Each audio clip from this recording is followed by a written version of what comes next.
Welcome back, everybody. We're going to continue on with the steps of making sure this motor is ready to go for its first start.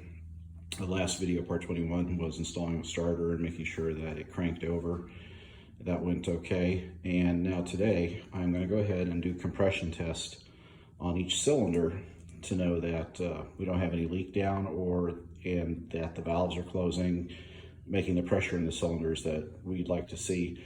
Not exactly how much pressure I'd like to see out of this. It is a fairly high compression motor, 9.75, 9.8 to 1 in that range. So I'm thinking at least 180, if not more, PSI in the cylinder under compression. Now this test needs to be done to be fair with no load. That means you do not have any spark plugs in the holes so the motor can spin freely and the battery you're using is well charged. And that's the situation I have here. I have no spark plugs in, and we're just gonna go cylinder to cylinder and get readings.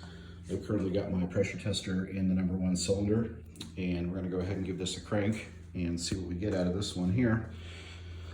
I do have a nice little remote starter instead of the screwdriver I was using in the last one, but let's give this thing a few cranks and see what we get out of cylinder number 1.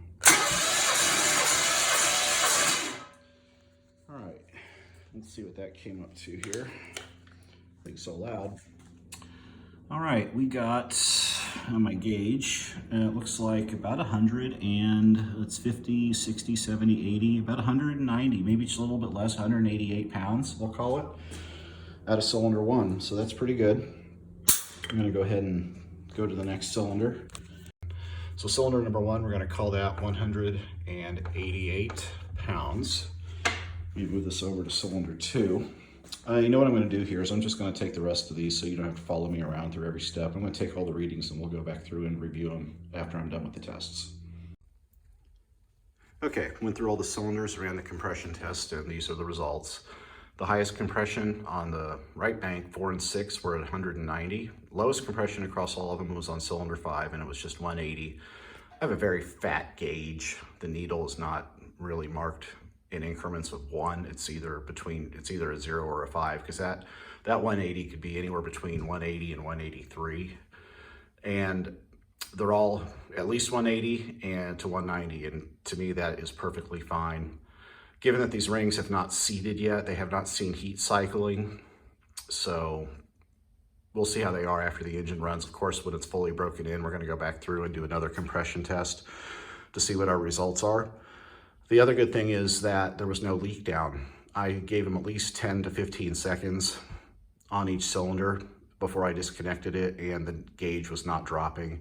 So that's a good indication that the valves are closing, 2, the rings are sealed fairly well, and 3, there's no immediate head gasket leak before starting the engine. So everything appears to be tight, buttoned up. Well, it's one more checkbox on the pre-start checklist hit, and a good result. I'm happy with these numbers, and we'll see where they lead us. We'll go ahead and call this a video, very short one, but I just want to get these out, uploaded, so I don't have to do a bunch of video editing at once and meld them together, because I know some of the videos I've been producing have been pretty darn long, and I'm trying to get away from that. We're going to stick to one topic at a time and just make a video and get it up and running.